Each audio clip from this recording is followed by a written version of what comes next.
Dear students, आज की MA final की इस क्लास में स्वागत। हम 6 पेपर की प्रथम इकाई के विषय भारतीय संविधान में राज्यों की स्थिति, संघात्मक व्यवस्था के लक्षण आदि का अध्ययन करेंगे, चर्चा करेंगे। भारत राज्यों का एक संघ है। संविधान निर्मात्री सभा ने प्रशासनिक और राजनीतिक उद्देश्यों को ध्यान में रखते हुए संघीय व्यवस्था को अपनाया। भारत जैसे विशाल देश में ऐतिहासिक परिप्रेक्ष्य की दृष्टि से एकात्मक व्यवस्था सही नहीं रहती और न ही व्यवहारिक। इतने बड़े भूभाग को एक केंद्रीय सरकार द्वारा प्रशासित करना संभव नहीं था। साथ ही स्वतंत्रता के समय की परिस्थितियों को देखते हुए संघीय इकाइयों को बहुत अधिक स्वायत्तता एवं संप्रभुता देना भी उचित नहीं रहता। संविधान निर्मित करते समय मध्यम मार्ग अपनाने के अलावा और कोई विकल्प था नहीं। अतः यहाँ सुदृढ़ केंद्र युक्त संघ की स्थापना करके संविधान निर्मात्री सभा ने अपनी दूरदर्शिता दिखाई। भारतीय संघ में राज्य की स्थिति। भारतीय संविधान की संघीय प्रकृति के संबंध में भिन्न भिन्न विद्वानों के भिन्न भिन्न विचार हैं। कुछ इसे पूर्णतः संघात्मक बताते हैं तो कुछ एकात्मक, और कुछ विद्वान इसे एक मिश्रित व्यवस्था बताते हैं। भारत की संघात्मक व्यवस्था का अध्ययन एवं मूल्यांकन करने से पूर्व हम ये देखेंगे कि संघात्मक व्यवस्था के मान्य लक्षण क्या हैं। वे लक्षण निम्न हैं। प्रधान लक्षण: दोहरी शासन व्यवस्था, अर्थात संघ और संगठक राज्यों की सरकारों का सह अस्तित्व। अर्थात इसका तात्पर्य यह है कि संविधान द्वारा विभिन्न विषय कार्य करने के लिए कुछ संघीय सरकारों के अधीन एवं कुछ विषय राज्य सरकारों के अधीन हैं। उदाहरण के लिए पासपोर्ट बनवाना, रेलवे लाइन बिछाना, एयरपोर्ट बनवाना आदि संघ सरकार के अनुसार कार्य होते हैं। राज्य सरकार इनमें सुझाव दे सकती है, इनमें राज्य सरकार कुछ मांग कर सकती है, लेकिन अंतिम निर्णय केंद्र सरकार का होता है। संघ तथा राज्यों के मध्य शक्तियों का विभाजन। मूल संविधान में संघीय सूची, राज्य सूची तथा समवर्ती सूची के माध्यम से शक्तियों का विभाजन किया गया है। राज्यों को लोक कल्याण के जैसे चिकित्सा, कृषि, सिंचाई, गृह, शिक्षा तथा उद्योग आदि विषय सौंपे गए हैं। संविधान का लिखित एवं कठोर स्वरूप। इसका अर्थ है कि संविधान के प्रत्येक विषय पर स्पष्ट रूप से लिखा हुआ है, जैसे राज्यपाल के बारे में, लोक सेवा आयोग के बारे में, चुनावों के बारे में, मौलिक अधिकारों आदि के बारे में, लेकिन समय समय पर आवश्यकता अनुसार इनमें संशोधन भी होते रहे हैं। वो फिर संविधान का पार्ट बन जाते हैं। संविधान के संरक्षण व व्याख्या हेतु स्वतंत्र न्यायपालिका। संविधान के संरक्षण एवं व्याख्या हेतु स्वतंत्र एवं निष्पक्ष सर्वोच्च न्यायालय की स्थापना की गई है। अब हम गौण लक्षणों की ओर ध्यान दें या गौण लक्षणों का अध्ययन करें तो पाएंगे कि संविधान संशोधन प्रक्रिया में राज्यों की निश्चित भूमिका होती है।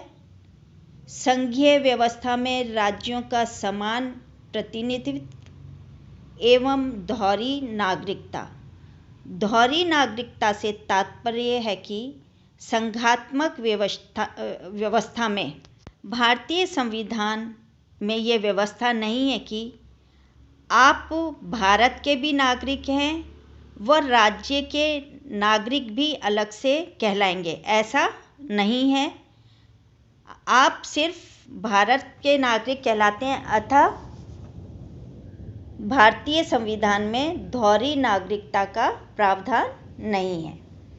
भारतीय संविधान में प्रधान प्रकृति के उपयुक्त सभी लक्षण मौजूद हैं। जहाँ तक गौण लक्षणों का संबंध है, उनमें से दोहरी नागरिकता को छोड़कर अन्य लक्षण सीमित अवस्था में विद्यमान हैं।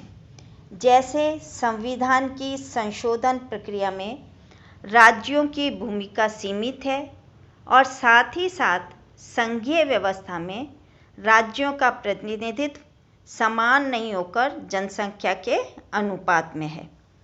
परिणाम स्वरूप जिन राज्यों की जनसंख्या अधिक है, वहाँ से अधिक लोग चुनकर राज्यसभा में जाते हैं। अतः भारतीय संविधान पूर्णतः संघात्मक प्रतीत होता है। भारतीय संविधान के निर्माण करते समय विभिन्न देशों के अनुभव, तात्कालिक देश की आर्थिक, सामाजिक, भौगोलिक परिस्थिति को दृष्टिगत रखते हुए सुदृढ़ केंद्र के साथ राज्यों की स्थिति निर्धारित की गई थी। संविधान के अंतर्गत राज्य की स्थिति के विभिन्न पक्षों की निम्न रूप में चर्चा करेंगे। राज्यों का गठन, पुनर्गठन आदि की शक्ति। भारत में संविधान में वर्तमान में 28 राज्य और 8 संघ प्रशासित क्षेत्र हैं।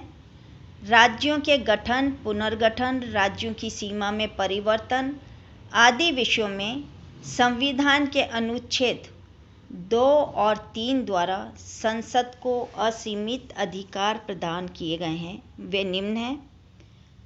संसद को यह अधिकार प्राप्त है कि वह साधारण कानून बनाकर किसी राज्य के क्षेत्र को पृथक करके अथवा 2 या 2 से अधिक राज्यों के क्षेत्र को मिलाकर अथवा एक राज्य के कुछ क्षेत्र को दूसरे राज्य के कुछ क्षेत्र के साथ मिलाकर नए राज्यों का निर्माण कर सकती है। सेकंड, किसी राज्य के क्षेत्र में वृद्धि कर सकती है, किसी राज्य के क्षेत्र में कमी कर सकती है, किसी राज्य की सीमाओं में परिवर्तन कर सकती है एवं किसी राज्य के नाम में भी परिवर्तन कर सकती है। उपयुक्त शक्तियों का प्रयोग संसद राज्यों की इच्छा के विरुद्ध भी कर सकती है। संसद सामान्य बहुमत अथवा सामान्य सांविधानिक प्रक्रिया द्वारा भारत का राजनीतिक व भौगोलिक मानचित्र भी बदल सकती है। इस आधार पर यह कहना अनुचित नहीं होगा कि भारतीय संविधान में राज्यों का अस्तित्व ही केंद्र सरकार की इच्छा पर निर्भर है। विधायी शक्ति और राज्य। भारतीय संविधान में 3 सूचियों द्वारा संघ और राज्यों के मध्य विधायी शक्तियों का वितरण किया है। संघ सूची में विभिन्न संशोधनों के बाद वर्तमान में 100 विषय जिन पर कानून बनाने का अधिकार संघीय संसद को दिया गया है। राज्य सूची में इस समय 61 विषय हैं जिन पर कानून बनाने का अधिकार राज्य विधानमंडलों का है। तीसरी सूची समवर्ती सूची है जिस पर संघ और राज्यों दोनों को कानून बनाने का अधिकार है। इसमें 52 विषय हैं। समवर्ती सूची के किसी विषय पर संघ और राज्यों दोनों के द्वारा बनाए गए कानून में विरोधाभास होने पर संसद द्वारा निर्मित कानून प्रभावी माना जाता है और राज्यों द्वारा बनाया गया कानून रद्द माना जाता है। संविधान संशोधन और राज्य की स्थिति को प्रभावित करने वाले विषयों पर संसद के दोनों सदनों के 2/3 बहुमत द्वारा पारित विधेयक पर कम से कम देश के आधे राज्यों के विधानमंडलों के समर्थन के पश्चात संविधान में संशोधन करना संभव है। अनुच्छेद 368 के अनुसार ये विषय निम्न है: राष्ट्रपति के निर्वाचन की प्रक्रिया, संघ की कार्यपालिका शक्ति का क्षेत्र, राज्य की कार्यपालिका शक्ति का क्षेत्र, संघीय न्यायपालिका से संबंधित विषय, राज्य के न्यायालयों से संबंधित विषय, विधायी शक्तियों का बंटवारा, किसी केंद्र शासित क्षेत्र में उच्च न्यायालय की स्थापना, संसद में राज्यों का प्रतिनिधित्व और संविधान में संशोधन की प्रक्रिया। प्रशासनिक स्थिति: संघ के पास अपने कानून, योजनाओं और नीतियों को क्रियान्वित करने हेतु राज्यों में अपना स्वयं का स्वतंत्र कोई प्रशासनिक तंत्र नहीं होने के कारण संघीय सरकार की राज्य प्रशासन पर निर्भरता बनी रहती है। संविधान में ऐसे अनेक प्रावधान हैं जो राज्य प्रशासन द्वारा संघीय नीतियों को सहयोग और समर्थन दिलवाना सुनिश्चित करते हैं। वे प्रमुख प्रावधान निम्न हैं: राज्यपाल की नियुक्ति और उसकी शक्तियाँ।